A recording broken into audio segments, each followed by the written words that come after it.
अस्सलाम वालेकुम नाजरीन, मैं हूँ आपका होस्ट ज़फ़रान शाह बबर। नाजरीन, आज हम बात करेंगे यहाँ पर ईद की शॉपिंग के लिहाज से जो लोग शॉपिंग कर रहे हैं उनका रेट किस तरह है, ज्वेलरीज का सामान और बाकी जिस तरह भी फीमेल यूज़ करने वाली चीज़ें जितनी भी है उनका रेट किस तरह चले। ख़वातीन बहुत ही कसर तादाद से बाहर निकले हुए यहाँ पर सामान ख़रीदने के लिए, ईद ख़रीदने के लिए आए हुए, चीज़ें को शॉपिंग करने के लिए आए हुए। उनसे बात करते हैं। आज हमारे साथ एक ओस्ट्रम मौजूद है दुकान में, उनसे बात करते।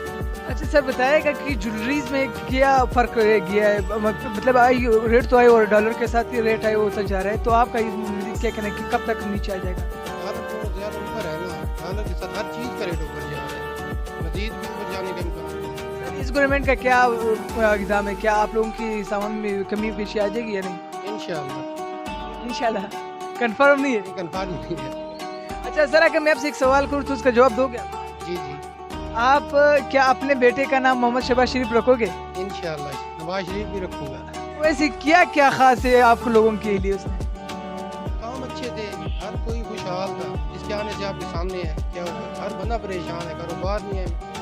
जी बिल्कुल नाज़रीन, क्या आप जिस स्क्रीन पर देख रहे हैं यहाँ पर रश इतनी ज़्यादा है कि लोग यहाँ पर कसर तादाद पे आए हुए यहाँ पर शॉपिंग करने के लिए, तो रश बहुत काफ़ी ज़्यादा है। यहाँ पर मर्द और औरतों के लिए बहुत ही बड़ा मसला बना हुआ है। इस इंतज़ामिया ने इस अभी तक कोई नोटिस नहीं लिया इसके ऊपर कि रश को किस तरह संभालेंगे।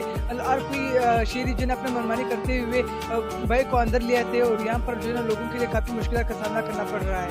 यहाँ पर हमारे साथ एक बंदा मौजूद है, उससे भी बात करते हैं। अस्सलाम वालेकुम। सर क्या बताएगा सर, ये रश जितनी ज़्यादा है तो इससे आप लोगों को कोई नुकसान होता है या नहीं? नहीं, नुकसान तो नहीं आता, फायदा होता है राज में काफ़ी फायदा होता है हमारे पास। हाँ जी सर, बताएगा कि क्या ये रश से मतलब मर्द और ख़वातीन दोनों जो है ना तकलीफ में होते हैं, तो इसके लिए आप लोगों का क्या कहना है? समय से क्या नोटिस लेना चाहिए? सारे निज़ाम में ये कह सकते हैं, इधर गाड़ियाँ बंद हो जाती हैं, दौड़ते हैं इधर, काफ़ी भीड़ होती है इधर। ऐसा नहीं मतलब ना राशि गाड़ियाँ सारी इधर खड़ी है, काफ़ी भीड़ होती है। निज़ाम में ज़्यादा है कि गाड़ियाँ बंद करवा दें, उनकी मेहरबानी होगी। हाँ जी, नो लीग अच्छी, इंशाल्लाह काम अच्छा करेगी। चुनौली के बारे में क्या सोच रहे हैं? क्या वो कीमतें इंशाल्लाह बड़ा फायदा करेगी। हाँ जी, पीटीआई हुकूमत नहीं कर दे रही? नहीं पीटीआई कोई काम नहीं किया, महंगाई ऊपर की है। नो लीग हुकूमत ये नीचे काम करवाएंगे। एक बार से एक नो लीग हुकूमत है, ये 150 का होगी, पहले 250 था, 150। नहीं, इतनी जल्दी आपका रेट किस तरह बच्चों कम हो गया? नहीं, बच्चों के पास कम रेट करवा दिए। ज्वेलरीज का क्या रेट चल रहा है? ज्वेलरी का रेट मुफ्त रेट है, 200, 250, 300, 350 ये रेट तक। कम रेट वाले भी है, बच्चे 50 की 50 रुपये, हेयर बैंड बच्चों का 50। सारे इंशाल्लाह पैदा होगी, चीज़ें कम में। पेंसिल सिर्फ 200 रुपये की बच्चों की, 200। पहले ये कितने की होती है? ये 300-350 इंशाल्लाह रेट कम रखें। ईद की वजह से ऑफर दे रहे हैं बच्चों की, नो लीग का हुकूमत है, ये नो लीग वाले बंदे हैं, इसमें इंशाल्लाह रेट कम देंगे। जी बिल्कुल नाज़रीन, जैसे कि यहाँ पर दुकानदार का कहना था कि चीज़ों में काफ़ी हद तक कमी आ चुकी है हुकूमत के साथ। जी बिल्कुल नाज़रीन, जैसे कि आपने देखा कि वहाँ पर लोगों का कहना था कि चीज़ों में काफ़ी हद तक कमी आ चुकी है। यहाँ पर हम क्लॉथ की दुकान पे खड़े हैं, वहाँ से इनसे बात करते हैं कि क्लॉथ का क्या रेट चल रहा है। सर, बताएगा रेट का किस तरह चल रहा है? पहले से नया हुकूमत आई है तो किस तरह रेट चल रहा है? हाँ जी, बस इस साल तो बड़ा पहले की निस्बत तो बड़ा फ़र्क है। जिस तरह पहले फॉर एग्जाम्पल के लोगों की 80 रुपये हमें मिल रही थी पीछे से, तो इस साल हमें 100 रुपये 110 रुपये मिल रही है पीछे से। तो हर सूट में काफ़ी ज़्यादा फ़र्क है। महंगाई का मतलब आलम यही है कि जिस तरह रौनक होनी चाहिए थी पिछले सालों में हमने देखी है, तो पिछले 2 साल से आपके सामने है। हाँ जी। सर, क्या समझते हैं, क्या नेक्स्ट गवर्नमेंट जो मजीद नेक्स्ट गवर्नमेंट आए, क्या वो इस महंगाई पे काबू पा लेगी या नहीं?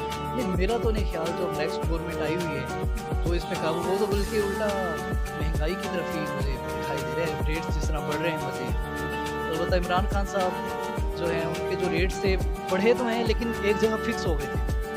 जो अब न्यू हमारे प्राइम मिनिस्टर आए उन्होंने तो मज़ीद ही जो है ना जंप लगा दिए, बजाय के कम करने के, आवाम को रिलीफ देने के, रमज़ान की कोई पैकेज देने के, वो रेट्स मज़ीद हाई हो गए। सर, उसने तो साथ में कुछ रिलीफ भी देने स्टार्ट कर दिए। जो नेक्स्ट तो जो पिछले हुकूमत जो था उसने तो रिलीफ नहीं दिया, तो उनसे बरकरार ही रखे हुए थे। तो आपका इस बारे में क्या कहना है? नहीं, रिलीफ तो देखिए हर जो भी नया बंदा आता है उसे रिलीफ देना ही होता है, मगर एक गवर्नमेंट का कुछ निज़ाम ऐसा है कि अगर एक तरफ से रिलीफ दे रहे हैं तो दूसरी तरफ से रेट्स अप होते हैं, तो हिसाब वहीं पे होता है। ये सिर्फ आवाम की नज़रों में धोखा है और पीछे पे। जी बिल्कुल नाज़रीन, जैसे कि आपने देखा कि यहाँ पर लोगों का कहना है कि कुछ चीज़ों में जो है ना फ़र्क हो गया है कीमतों में, और कुछ चीज़ों में जो फ़र्क नहीं हुआ है। अब ये जो है ना गवर्नमेंट पे निसार करती है कि वो किस तरह मुल्क को मज़ीद आगे चलाना चाहती है और किस तरह मौजूदा हुकूमत आवाम कुछ ज़्यादातर आवाम जो है ना अभी मोहम्मद शहबाज शरीफ के साथ है और कुछ जो है ना पाकिस्तान तक इंसाफ चाहता है। इंसान का अपनी ख्यालात इंसाफ था और किसी ने आप लोगों ने सुना था कि इन लोगों का क्या मज़ीद कहना था। आज के लिए इतना ही। अपने कैमरामैन मोहम्मद अबरा के साथ